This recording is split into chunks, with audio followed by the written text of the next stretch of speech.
Happy Monday. Are you mentoring, guiding, parenting, or influencing a teen or young adult in their 20s? Do you know someone in this age group within your family, your circle, friend circle, religious community, neighborhood, whatever? This school of noble thoughts daily is perfect to share with them. There was the question that was given, and here is the response what was given to Stuart Winford during a coaching session. Stuart inquired, my son Simon, in his early 20s, has potential, but there is a challenge. As a career high school educator, he doesn't need my advice for two reasons. So, if you could offer one crucial piece of wisdom to a driven young person, to propel them towards a tremendous, huge success, what would it be? The advice given to Simon was take big risks early and go all out. As a teenager, I learned about Andrew Carnegie and his life's goal found a note on in his desk after his passing. And it simply stated, I'll dedicate the first half of my life to amassing wealth and the second half to philanthropy, he wrote. This concept inspired me a lot. But my version was I will focus on building wealth in my first half of my life and to enjoy complete freedom along with philanthropic efforts in the second half of my life. I've observed that many people put in moderate effort throughout their lives without achieving much. When you are young and unattached, it's acceptable to take bold, even reckless risks. You are not far from the starting line. So resetting to zero isn't as costly. If you aim high and miss, you can crash on a friend's or family or parents' sofa and survive for a while. This option isn't feasible when you have family responsibilities. Taking significant risks and for failing when you are young can be viewed as paying the tuition fee for real world education, I would say. I have personally paid more than the cost of Stanford PhD in tuition to the School of Hard Knocks for my entrepreneurial wisdom, also known as failures. Have you heard of the company Trafford Data? Probably not, as it was a failed venture. Trafford Data was the first company founded by Bill Gates and Paul Allen, who later established Microsoft.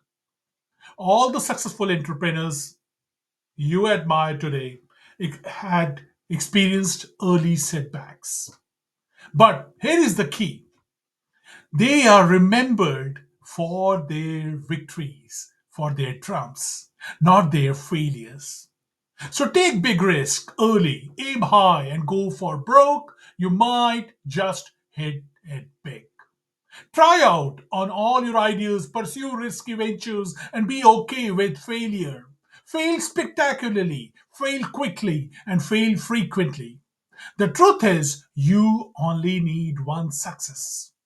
One idea or business that works can set you up for life. But you have to take big swings to earn big rewards. The best time to do this is early when you are early in the game. Does that make sense?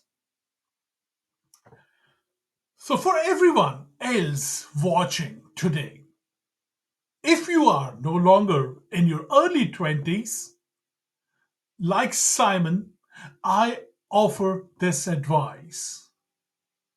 When you are older and wiser with a family to support, You need to be more cautious and prudent with your risks and choices. Never risk your family's well being by going all in. Instead, allocate a certain percentage, say 20 to 30% of your assets towards pursuing a better future. Your family's stability is the top priority. Never gamble everything, regardless of what social media influencers might suggest you. Google founders Larry Page and Sergey Brin said they took enormous risks when they had nothing.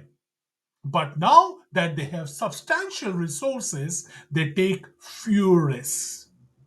Always protect the downside.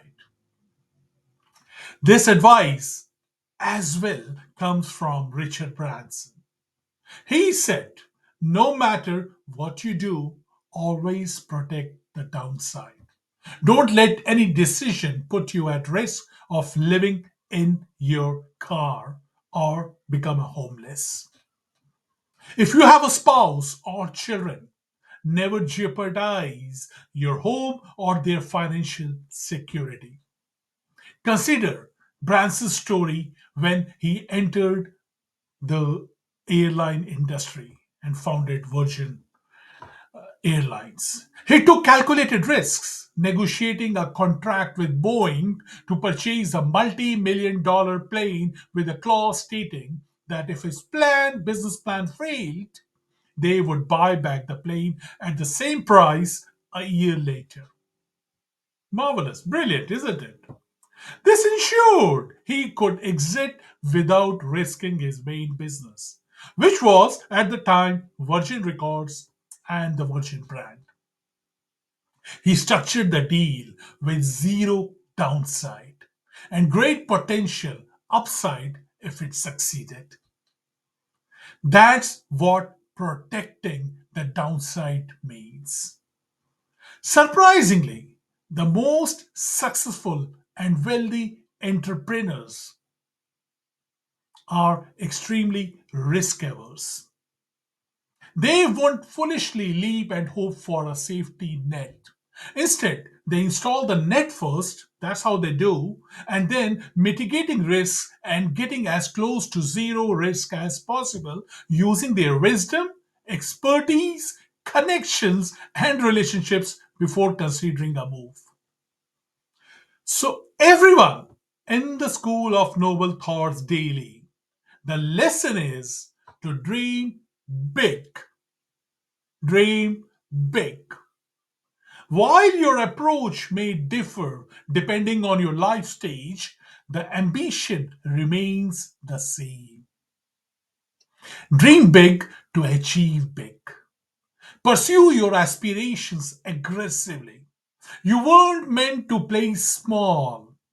You were created for greatness, to contribute something unique that wouldn't exist without you. I encourage you to step up and go for it. If you're ready, write hashtag dream big in the comments below. And share this School of Noble Thoughts daily with promising young people in your life and anyone at any age with the drive to pursue something significant.